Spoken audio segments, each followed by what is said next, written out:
Everyone is vulnerable to being pinned when life plays hardball, whether it is a physical or mental health condition. No one can stand alone.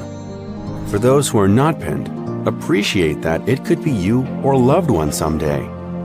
So when you see a chance to help someone, please do. They are not weak, they are pinned. Even a slight hand up and a listening ear can begin seriously lightening the load, change, or save a life. Help end stigma. Move from being pinned to purpose. Time for a hand up. Hello, everyone. It's Jeff Moore. I'm the founder of the Pin to Purpose initiative and this Pin to Purpose podcast.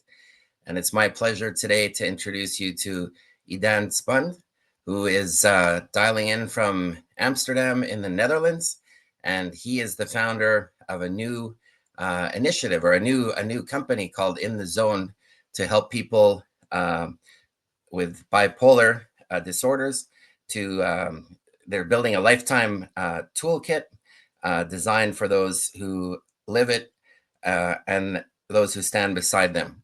And so he'll tell you a lot more specifics shortly.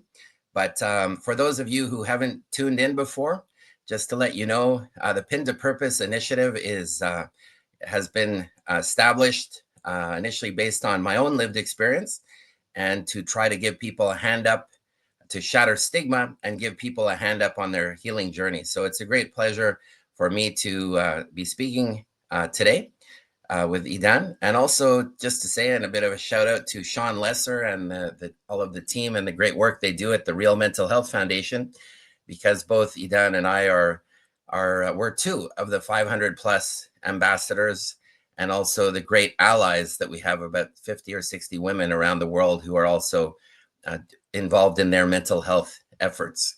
So Edan, great pleasure. Maybe I'll pass it over to you just to say a few words about yourself, and then we'll move towards your own lived experience and then In the Zone.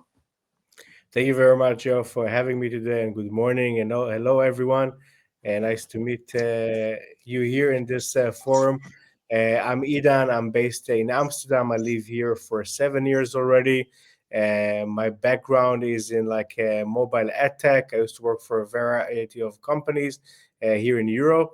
And in the past year, I'm working on In the Zone, as Joe mentioned, to help people with bipolar to connect with their loved ones in a very easy way to ask for help.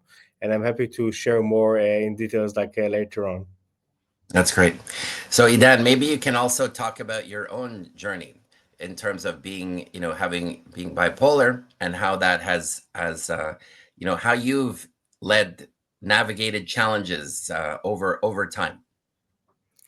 Yes, so I was diagnosed with bipolar type 1, which means that I have more elevated mood for hypomanics and manic episode 16 years ago.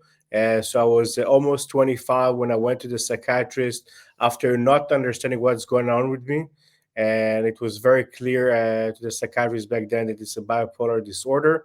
I didn't know much about it before. I didn't hear about it before. So I needed to do the research. Back then, it was mostly Google. There was no ChatGPT that you can learn, or not supportive circle around. So it was very challenging. I was lucky enough to have very warm support from the family and the friends around me who really understand the need to help me to get back on my feet and to reshape my life in the best way possible. And you talk about stigma, of course, and I think stigma about mental health, it's very tough. And this was something that I didn't disclose for a long time, and I was happy and proud in the last weeks to go out in public on LinkedIn as well to share about my journey. And I'm happy to do it also here with you in this podcast. Thank you, Ida.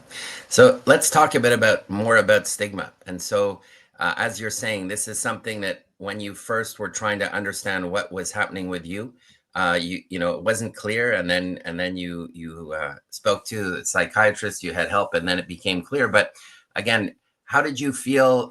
What was your concern about stigma over the years? Like what was holding you back, or what did you think society or different groups would, how was that putting pressure on you? I think the first thing that I felt is like that I got a label of like now you're with mental health, you're part of this group, you're a bit of outcast from the regular society, you're not normal, and this kind of like self thoughts and feelings were very very difficult for someone 24 that like in the middle of like like the 20s want to take over the world in this aspect. But this was challenging because people do not understand it. They know maybe a bit depression or a bit anxiety, but bipolar, I felt it was out of the status quo of understanding mental health. So I would say that my close surroundings were very respectful and gave me the opportunity to come out slowly and to share about how I feel and how I react to everything. But I think the two places that were the challenging the most until really recently were relationships, and love life, like with the partner, and also work. So the stigma in those two verticals or two sections were very difficult for me for years. And I'm lucky enough to say that, like in both of them, I managed to come out. And what do you think has been improving, or I hope many things are improving over time that allowed you to feel more and more comfortable and then allowed you more recently to dive in to help others within the zone? I can share from my own perspective that, like, for the relationship part, I'm lucky enough to have like a very supportive partner. That when I shared with her, the diagnosis was like 2 weeks after we started to date, and she looked at me and say, "You are my person. Like, let's build life together." And although I had a episode like a few years after, like we came together, she was still supportive and very encouraging for me to take care of myself and to get better. So I think this is the most important thing, to have this kind of love and support and appreciation. And another recent event that happened at work, because I never managed to tell anyone at work, maybe few of my colleagues, but when I was a bit on edge, I shared with my previous manager that I live with bipolar, and his reaction was like so compelling and understanding that like I really felt like a stone came out of my chest, and this was like really really helpful. So I think with this kind of understanding that it's okay to share that you're bipolar, the idea of In the Zone came to help people also to mitigate their mood and how they feel by swipe in a very easy way. But the most important is the way to ask for help. It's a quiet signal that you swipe and say, "I'm not okay." And you have a list of people that you can choose from one and say, "Hey, Idan, I'm not feeling okay today. Can you please reach out?" And to have this kind of like conversation and closing the circle around it can really help people to feel better and get the acknowledgement that they're okay. That's fantastic. Let's take time now to dive even more into In the Zone. And you've started to say how you were inspired to launch it, and you've started to explain how it works. But maybe tell us more. Tell us whatever you'd like to tell us about what you're building and the help that it will provide for people who are bipolar. 100%. The idea behind the In the Zone was to create like a system that works for me in my challenging time. And I think that I'm here today thanks to the tribe, my support circle. We call it in the Zone the tribe, because this is the closest people to you.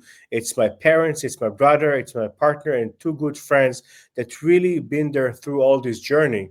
And you give this aspect of shared care, we call it. So it's not only self-management on I'm taking the medication, I'm doing my routine. It's about sharing it with the others who really cares about you and love you.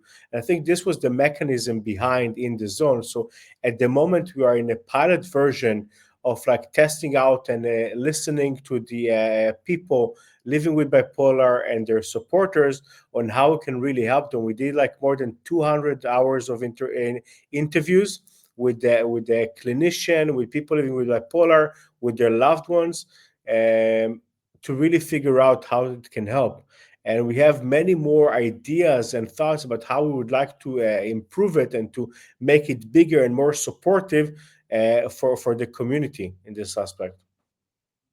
And maybe I didn't ask you about this before our call, so I'm not sure if you readily have the statistics, but I don't know if you have some broad statistics on, percentage of the population, or you're based in Amsterdam, I believe, from what you're doing, there will be people around the world who can obviously use this, right? Because it is an app, etc. So, can you talk a bit about, how many people this could help, or some of the statistics?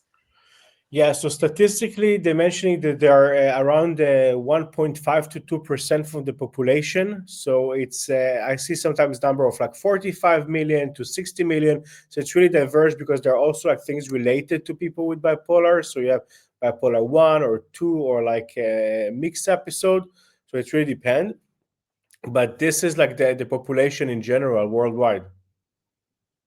And I'm sure it's impossible to give statistics, but I would have to imagine from your story and what you're saying, there are many of those people who are in this situation that you were, which are they've never talked to people about what they have. They are concerned about stigma, depending on their jobs or depending on their situations. And so, hopefully, again, I'm sure that you're in the zone is one support tool, a very valuable one that will help them to lessen that weight. I mean, that's the simple metaphor of pin to purpose. That carrying the weight of stigma, let's say, and carrying the weight of the challenges we're facing.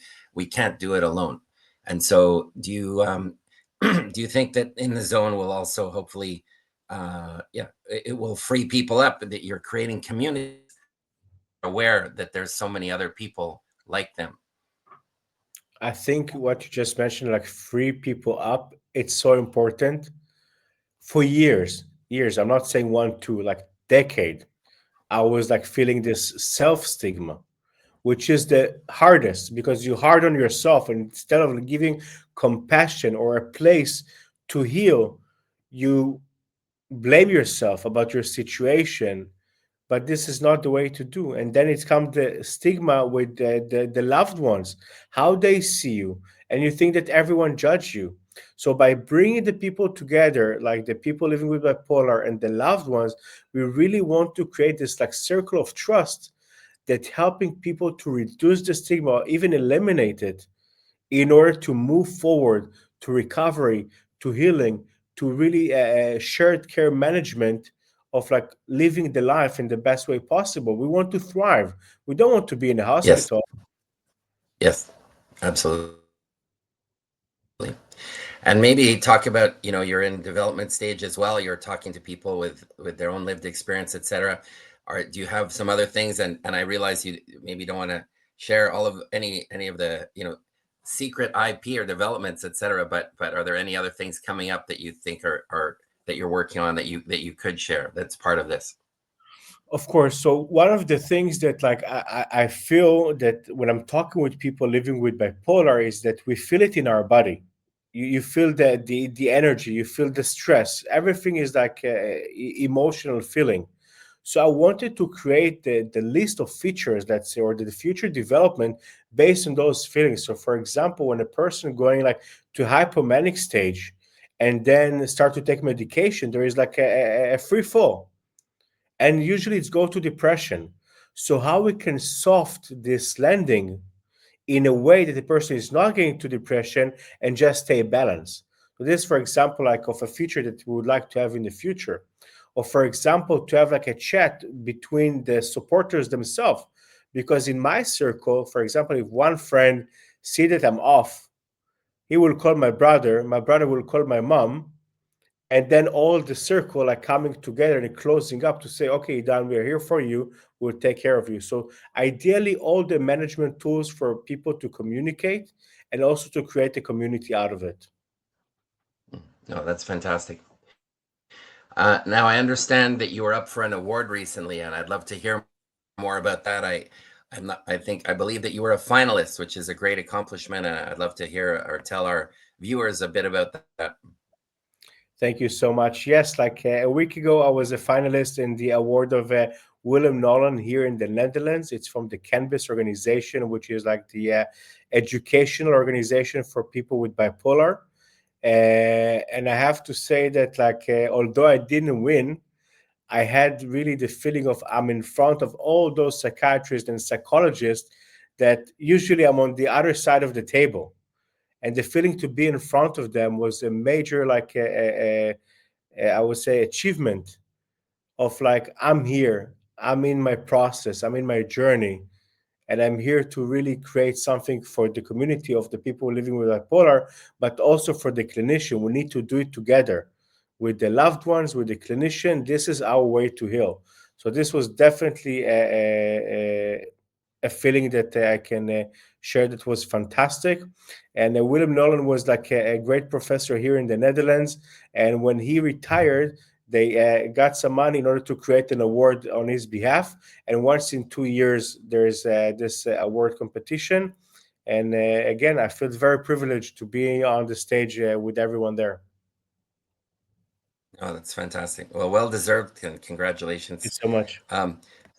We are both ambassadors with the Real Mental Health Foundation. So maybe you can share with viewers as well why you got involved and what you see, how this all ties into In the Zone as well, and your own work. So I think I saw one of Sean posts a few months ago. Like I think it was like in May or June, and I said, "Okay, what is this organization? Ambassadors Worldwide, Men Mental Health." I'm doing something for mental health. There are men with bipolar, there are women with bipolar. It's like everyone can be this, but there is something about men that is different. And I actually like wrote about it today on a LinkedIn post about men sometimes are the silent heroes. They do not share their pain, their frustration. They keep it to themselves. But to giving the ability to connect with people worldwide, men's worldwide, and to share this connection. And I think there was the conference in New York a few weeks Yeah. ago. Unfortunately, I didn't Yes. have the opportunity, but this was Yes. a fantastic opportunity for people to connect and to share and to talk and really be human as the best way possible of us caring for each other. And I think this mission from Sean to make mental health visible, this is why it's attract me. And I'm happy to do the walks once a month, which is great to see like the post that everyone around the globe like saying I'm with the hat, which is fantastic. And yeah, this is a great honor to be. And I really hope that we will have the chance to meet in the next conference. Yeah. Oh, absolutely. Well, I did get to go down to New York for this one, and I was there a year ago in New York and went to Davos. And one other good thing that's relevant to both of us here, I mean, Sean, with the Real is one of the goals is to help to drive $10 billion of new capital towards mental health by 2030. And so for yourself with a new startup, company, for others, myself, I've been involved in capital raising. Hopefully that frees up more funding and more focus on attention to looking at being an investor and supporter of In the Zone, and others. So we don't have much time. I know this is a shorter one today. I know you've got some family commitments, but I'm super happy that we could have this conversation. Are there any other final things you'd like to talk about or share about bipolar disorders, about In the Zone? Happy to have a couple more minutes before we wrap up. Yes, actually, I would like to address to everyone who is a neurodivergent and have some mental health diagnosis. The stigma is the one that holds us up from moving forward. We need to help ourselves. We need to help our communities. This is great. So my message is like really think about the positive things. Think about the things that worth living for. And this is like the way that we need to go and move forward to do the small steps. This is what we need. You don't need to jump for like being a CEO to become like an acknowledgement. You can really influence about your own self state of mind and saying, I'm okay. I accept myself. I love myself. I'm strong and I can move forward. And the same for the loved ones and for the community around us. So stigma is just here. It's not going to stay. We're going to take off this wall with this podcast, with the activities we're doing, the walks from the real and all those steps that people around the world are doing for mental health. And I'm really proud to say that I'm a founder in mental health in 2025, the year that really make a difference for other people around the world. Thank you so much, Edan. That is the best way to finish off this podcast. I do really look forward to meeting you in person, and I wish you every success within the zone. I'm going to follow it closely, and I hope some of the people watching will contact you. I'm sure they will. And so thank you so much. Thank you very much, Jeff. Yeah. Take care. Thanks.